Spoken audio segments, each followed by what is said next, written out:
BCom second year के प्यारे विद्यार्थियों, आपके एबीएससी फर्स्ट पेपर इनकम टैक्स में अपना हाउस प्रॉपर्टी का चैप्टर चल रहा है, इनकम फ्रॉम हाउस प्रॉपर्टी। तो इस टॉपिक के अंतर्गत मैं आज आपको बताने जा रहा था कि किस तरह से आप न्यूमेरिकल क्वेश्चन जब इनकम फ्रॉम हाउस प्रॉपर्टी का करेंगे तो उसमें आपको कौन कौन सी बातों का ध्यान रखना है। देखिए, सबसे पहले जो आपके परीक्षा में जो क्वेश्चन आया हुआ है उसको कम से कम 2 बार भली भांति उसकी रीडिंग कर लीजिए अच्छे से कि क्वेश्चन में क्या दिया हुआ है। और रीडिंग करने के बाद जो इनकम फ्रॉम हाउस प्रॉपर्टी का एक सेट परफॉर्मा जिसमें मैक्सिमम पॉइंट्स मैंने कवर करने की कोशिश की है विद इमेजिनरी फिगर्स, काल्पनिक राशि के साथ मैं आपको समझाना चाह रहा हूँ कि taxable income from house property आप किस तरह से निकाल सकते हैं। तो क्वेश्चन को आपने अच्छी तरह से पढ़ लिया। पढ़ने के बाद आप क्या करेंगे, परफॉर्मा बनाएंगे, कॉलम खींच लीजिए और कॉलम के अंदर यहाँ हेडिंग दीजिए आप computation of taxable income from house property of series, जो भी करदाता क्वेश्चन में है उसका नाम लिखिए और फॉर द असेसमेंट ईयर 2020-21। ठीक है। तो अब इसमें आपको क्या करना है कि सबसे पहले तो क्वेश्चन में ये देखिए कि आपको जो म्यूनिसिपल वैल्यूएशन है वो कितनी दी हुई है वो लिख लीजिए। फिर क्वेश्चन में फेयर रेंट देखिए है क्या, तो फिर फेयर रेंट लिख लीजिए। और ए पॉइंट में म्यूनिसिपल वैल्यूएशन, बी में फेयर रेंट, दोनों में क्या करेंगे, विच एवर इज मोर, दोनों में जो अधिक अमाउंट है। अब इसमें अधिक अमाउंट कौन सा है, 6 लाख का है, तो आपका सी पॉइंट में 6 लाख रुपया आ गया। ठीक है। उसके बाद आप क्वेश्चन में अगर प्रमापित किराया स्टैंडर्ड रेंट भी दिया हुआ है तो स्टैंडर्ड रेंट को डी पॉइंट में लिखिए और स्टैंडर्ड रेंट को लिखने के बाद जो आपका सी और डी पॉइंट में जो विच एवर इज लेस, दोनों में जो कम है उसको अगले पॉइंट में लिखिए। तो अब इसमें 6 लाख और 4 लाख रुपए स्टैंडर्ड रेंट है, 6 और 4 में कम कौन सा है, 4 लाख है। ठीक है, यहाँ तक पहुँच गए आप। फिर उसके बाद क्या करना आपको कि क्वेश्चन में देखिए एक्चुअल रेंट कितना है, कि वो मकान वास्तव में कितने रुपये पर मंथ किराए पे या सालाना किराए पे उठाया गया है। अब ये मैंने माना है कि भाई 50,000 रुपये महीने का भाड़े पे एक मकान उठाया हुआ, तो 12 महीने का एक्चुअल रेंट कितना हो गया, 6 लाख। अब इसमें ये एक्चुअल रेंट लिखते समय आपको एक चीज़ और ध्यान रखनी है कि अगर सेल्फ ऑक्यूपाइड पीरियड का कोई समय है इसमें 12 महीने में 1-2 महीने अगर वो खुद रहा है तो उस अवधि का भाड़ा अपन इसमें से घटा देंगे। Excluding rent for self occupied period, स्वयं के निवास का जो समय का भाड़ा वो घटा देंगे। इस क्वेश्चन मान लो नहीं है इसलिए मैंने नहीं घटाया। फिर उसके बाद अगर आपको मकान का जो किराएदार है उससे कुछ नए वसूल हुआ किराया, अनरियलाइज रेंट जिसको बोलते हैं, वो अगर है कि आप मांग रहे हैं अभी तक उसने दिया नहीं है, तो नए वसूल हुआ किराया इस एक्चुअल रेंट में से घटाएंगे। तो आपके मान लो 50,000 रुपये है, तो ये आपका 50,000 इसमें से घटा दिए, 5,50,000 रुपये जो है वो आपको क्या है, rent receivable before adjustment of vacancy period. Vacancy period का मतलब ये होता है कि जो आपका वित्तीय वर्ष है उसमें हो सकता है कि 12 महीने आपका मकान भाड़े पे नहीं था, कुछ समय के लिए वो खाली भी रह सकता है। ठीक है ना। और कुछ समय के लिए मकान मालिक, कई बार ऐसी स्थिति होती है कि मकान मालिक कुछ समय के लिए खुद उसमें रहा और बाद में भाड़े पे उठाया गया, तो जो खुद के रहने का जो भाड़ा है वो तो आपको यहाँ कम करना है एक्चुअल रेंट में से, जो मैंने आपको ऊपर बताया। और कई बार मकान मालिक भाड़ा मांगता है, किराएदार भाड़ा देता नहीं है, तो उसको अनरियलाइज रेंट बोलते हैं, नया वसूल हुआ किराया। तो नया वसूल हुआ किराया जो है वो भी एक्चुअल रेंट में से सेल्फ ऑक्यूपाइड पीरियड का एडजस्टमेंट करने के बाद वो इसमें से आप घटाएंगे। तो जो अमाउंट आएगा उसको बोलेंगे एफ पॉइंट लगाएंगे और बोलेंगे rent receivable before adjustment of vacancy period, यानी वैकेंसी पीरियड का एडजस्टमेंट नहीं हुआ उससे पहले का रेंट है।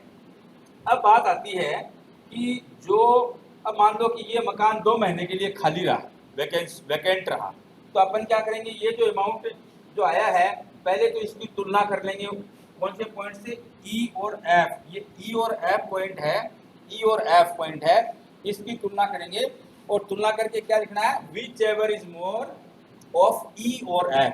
ई और एफ में जो अमाउंट ज़्यादा है उसको यहाँ लाएंगे पहले। तो ये आपका ई पॉइंट था और ये एफ पॉइंट है, 4 लाख ई और 5,50,000 एफ, दोनों में ज़्यादा कौन सा है, 5,50,000। अब आपको क्या करना है कि यहाँ तक पहुँचने के बाद मान लो कि ये मकान जो है 2 महीने के लिए खाली रहा, तो अपन क्या करेंगे, rent for vacancy period for 2 month, मान लो 50,000 रुपये 1 महीने का भाड़ा है, तो 2 महीने का कितना हो गया 1 लाख रुपये। ठीक है, तो आप ये 1 लाख रुपये 5,50,000 में से 1 लाख माइनस कर दो, क्या वैल्यू आ गई 4,50,000। अब ये जो 4,50,000 जो वैल्यू है इसको बोलते हैं gross annual value, GAV, gross annual value, gross annual value GAV। अच्छा, अब ये जो अभी मैं जो आपको एक स्पेसिमन प्रोसेस जो एक उदाहरण के तौर पे एक विधि जो बता रहा हूँ, इसमें आपको ध्यान क्या रखना है कि हो सकता है कि किसी क्वेश्चन के अंदर ये सारे के सारे किराए न दे रखे हों। जैसे अभी तो मैंने आपको बताया म्यूनसिपल वैल्यूएशन दे रखा है, फेयर रेंट दे रखा है, स्टैंडर्ड रेंट दे रखा है, एक्चुअल रेंट दे रखा है। और अब मान लो कि फेयर रेंट और स्टैंडर्ड रेंट है ही नहीं, क्वेश्चन में केवल म्यूनसिपल वैल्यूएशन और एक्चुअल रेंट है, तो फिर उसमें आप क्या करोगे, विच एवर इज मोर, है कि नहीं। और अगर स्टैंडर्ड रेंट नहीं है, म्यूनसिपल वैल्यूएशन है, फेयर रेंट है, एक्चुअल है, 3 है, तो पहले इन 2 में तुलना कर लो विच एवर इज मोर, और बाद में जो फिगर आए उसका एक्चुअल से तुलना कर लो। भाई समस्या तो आपको तब आएगी जब स्टैंडर्ड रेंट दिया हो, उस समय आपको ध्यान रखना है कि स्टैंडर्ड रेंट से अन्य प्रकार के जो भाड़े हैं वो ज़्यादा नहीं हो सकते। ये एक लिमिट है, स्टैंडर्ड रेंट की लिमिट तय कर दी है कि स्टैंडर्ड रेंट से ज़्यादा आप नहीं जाओगे। ठीक है, लेकिन फिर भी इस प्रोसेस को आपको ध्यान करना है, आपको ध्यान में रखना है। अब आप कहाँ पहुँच गए, ग्रॉस एनुअल वैल्यू में से पहुँच गए। अब ग्रॉस एनुअल वैल्यू में से आपको क्या करना है कि म्यूनसिपल टैक्सेस जो नगर पालिका कर दिए हुए हैं क्वेश्चन में, उसको आप घटाइए, लेस म्यूनसिपल टैक्सेस पेड। अब म्यूनसिपल टैक्सेस का क्या होता है कि उसका पेमेंट होना जरूरी है। ठीक है, लेस म्यूनसिपल टैक्सेस पेड, चाहे गत वर्ष के हो तो भी माइनस हो जाएंगे। अब म्यूनसिपल टैक्सेस कई बार तो क्लियरली दिए हुए रहते हैं, और कई बार क्या होता है म्यूनसिपल टैक्सेस, ये म्यूनसिपल जो वैल्यूएशन होती है इसकी परसेंटेज दे देते हैं कि म्यूनसिपल वैल्यूएशन का 2%, 1%, 5% म्यूनसिपल टैक्स लगेगा। और कई बार क्या होता है कि क्वेश्चन में म्यूनसिपल वैल्यूएशन न बता करके म्यूनसिपल टैक्स दिया हुआ रहता है, उसकी परसेंटेज दी हुई है, तो फिर उससे आपको रिवर्स बैक जाना है, क्या ज्ञात करने के लिए, म्यूनसिपल वैल्यूएशन ज्ञात करने के लिए। ठीक है, अगर किसी चीज़ का 5%, अगर किसी चीज़ का 5% 10,000 है, तो उसका 100% यानी फुल म्यूनसिपल वैल्यूएशन क्या होगी, तो ये आप ज्ञात कर सकते हो। अब आपके ग्रॉस एनुअल वैल्यू में से आपने क्या किया, नगर पालिका के कर घटाए हैं, म्यूनसिपल टैक्सेस पेड, तो उसके बाद जो आपका फिगर आएगा उसको बोलते हैं net annual value, NAV, net annual value. अब नेट एनुअल वैल्यू तक जब आप पहुंच जाते हो, फिर आपको उसमें से 2 डिडक्शंस माइनस करनी पड़ती है। 2 डिडक्शन, कौन कौन सी डिडक्शन है, एक तो आपको क्या है, ये स्टैट्यूटरी डिडक्शन है, स्टैट्यूटरी डिडक्शन SD, वैधानिक कटौती, स्टैट्यूटरी डिडक्शन। अब स्टैट्यूटरी डिडक्शन का क्या है कि ये नेट एनुअल वैल्यू जो होती है उसका 30% होता है, नेट एनुअल वैल्यू का 30%। तो अब ये स्टैट्यूटरी डिडक्शन क्या है, नियमों में दिया हुआ है, एग्जामिनर आपको बोलेगा नहीं कि आप स्टैट्यूटरी डिडक्शन दीजिए, ये तो आपको हर क्वेश्चन में देनी देनी, अपने स्वयं के ज्ञान से देनी है कि जो भी नेट एनुअल वैल्यू है उसके 30% का स्टैट्यूटरी डिडक्शन, वैधानिक कटौती आपको माइनस करनी। ठीक है, इस चीज़ का आप हमेशा ध्यान रखना। दूसरा जो है वो है आपके इंटरेस्ट ऑन लोन। अगर किसी करदाता ने अपने मकान बनवाने के लिए, खरीदने के लिए, मकान की रिपेयर करने के लिए, कोई एक्सटेंशन करने के लिए अगर किसी संस्था से कहीं से लोन लिया है, तो उस लोन के ऊपर जो ब्याज होता है उस ब्याज की छूट मिलती है, उसको बोलते हैं इंटरेस्ट ऑन लोन। तो स्टैट्यूटरी डिडक्शन के बाद क्या होगा, आपको इंटरेस्ट ऑन लोन की गणना करनी है, कितना इंटरेस्ट है वो इंटरेस्ट लिखेंगे। अब यहाँ मैंने एक काल्पनिक उदाहरण लिया है कि मान लो 40,000 रुपये इंटरेस्ट ऑन लोन है, तो ये दोनों डिडक्शन का योग कर लीजिए, 1,72,000 रुपये आया। अब 1,72,000 रुपये डिडक्शन को नेट एनुअल वैल्यू 4,40,000 में से घटा दीजिए, तो ये आपके 2,68,000, ये बोलेंगे taxable income from house property. ये आपने हाउस प्रॉपर्टी का जो चैप्टर है उसमें टैक्सेबल इनकम हाउस प्रॉपर्टी की निकाली है। अब आपको ध्यान क्या करना है कि ये मैंने एक स्पेसिमन, एक उदाहरण बनाया है, काल्पनिक उदाहरण बनाया है ताकि आपके दिमाग में एक खाका बैठ जाए कि हाउस प्रॉपर्टी की टैक्सेबल इनकम निकालने के लिए आपको क्या करना है।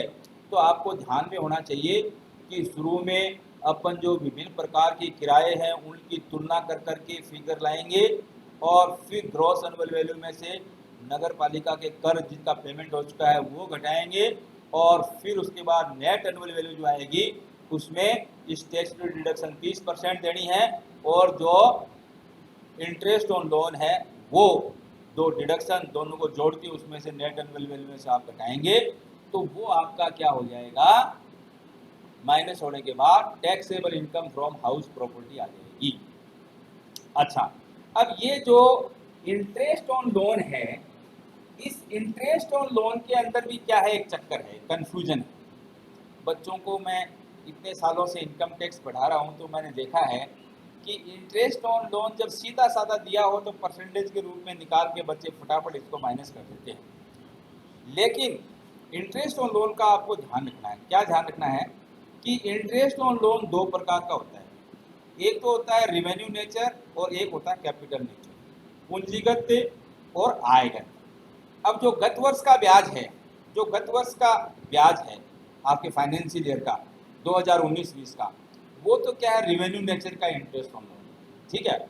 और मकान बनने के गत वर्ष से पहले का जो ब्याज होता है वो पूंजीगत ब्याज होता है और उसके 1/5 हिस्से के बराबर ही छूट मिलती है केवल 5 साल में। कितने साल होता है, 5 साल। कौन सा ब्याज, मकान बनने वाले गत वर्ष से पहले के समय अवधि का ब्याज। यानी कि लोन जब से लिया है उस तारीख से आप महीने गिनते आओ और मकान बनने वाला जो गत वर्ष है उसके पहले यानी 1 अप्रैल से या 31 मार्च से अवधि से पहले का ब्याज जो है वो पूंजीगत नेचर होगा। और जो पूंजीगत कैपिटल नेचर का जो इंटरेस्ट है उसका 1/5 हिस्सा, 5वां हिस्सा, वो आपको गत वर्ष में कटौती के रूप में मिलेगा। तो capital interest part plus revenue interest part दोनों जोड़ करके वो इसमें से आप इंटरेस्ट ऑन लोन में माइनस कर दीजिए, ठीक है। तो आपको क्वेश्चन में दिया हुआ रहता है मकान कौन से गत वर्ष में बना है और दूसरा ये दिया हुआ रहता है कि लोन कब लिया है और लोन की रेट ऑफ इंटरेस्ट क्या है, ठीक है। अब मान लो कि कोई मकान जो है, जो मकान है वो मान लो कि बनकर के तैयार हुआ है 15 जून 2018, 15 जून 2018 इसमें मकान बन के तैयार हुआ है, ठीक है। तो 15 जून 2018 में मकान बन के तैयार हुआ है तो मकान बनने का जो गत वर्ष है वो है 18-19, ठीक है। तो मकान बनने से गत वर्ष के जो पहले का ब्याज है वो तो कैपिटल इंटरेस्ट और बाद का रेवेन्यू। तो इसका मतलब लोन जब से लिया है तब से लेकर के और 31/3/2018 तक का जो ब्याज होगा वो होगा कौन सा, कैपिटल नेचर, और इसके बाद का जो होगा वो होगा रेवेन्यू नेचर, ठीक है। तो जो पूंजीगत ब्याज है और आयगत ब्याज है इसका आपको ध्यान रखना है। मेरे कहने का मतलब ये है कि जो पूंजीगत ब्याज है वो क्या है कि उसके आपको 5 टुकड़े करने हैं और उसकी छूट केवल 5 वर्षों तक ही मिलेगी। 5 टुकड़े करने का मतलब आप 5 वर्षों तक उसकी, पिछले गत वर्षों तक उसकी छूट ले सकती हो। तो अभी ये जो हाउस प्रॉपर्टी का जो मैंने आपको एग्जाम्पल दिया है इसमें ये प्रोसेस है, इस प्रोसेस को आप अपने दिमाग में बिठाइए। अब दूसरी बात क्या है कि कई बार मैं देखता हूँ कि बहुत से बच्चे जो है वो प्रैक्टिकल क्वेश्चंस, न्यूमेरिकल क्वेश्चंस करने में थोड़े पुअर होते हैं, इतनी रुचि नहीं होती या अच्छी तरह से टाइम कम मिला या बारीकी से समझ नहीं पाए उसको, और प्रैक्टिकल्स में उससे उनसे गलती हो जाती है और वो थ्योरी को ज़्यादा वेटेज देते हैं, थ्योरी को ज़्यादा वेटेज देते हैं, या जो पढ़ने में लापरवाह होते हैं या थोड़े से वीक टाइप के बच्चे मान लो या एवरेज बच्चे मान लो, तो उसमें आपको क्या करना है कि मैं चाहूँगा कि परीक्षा के अंदर क्वेश्चन आता है कई बार कि discuss the provisions of income tax law regarding the computation of gross annual value and net annual value of the house and how the taxable income from house property is calculated।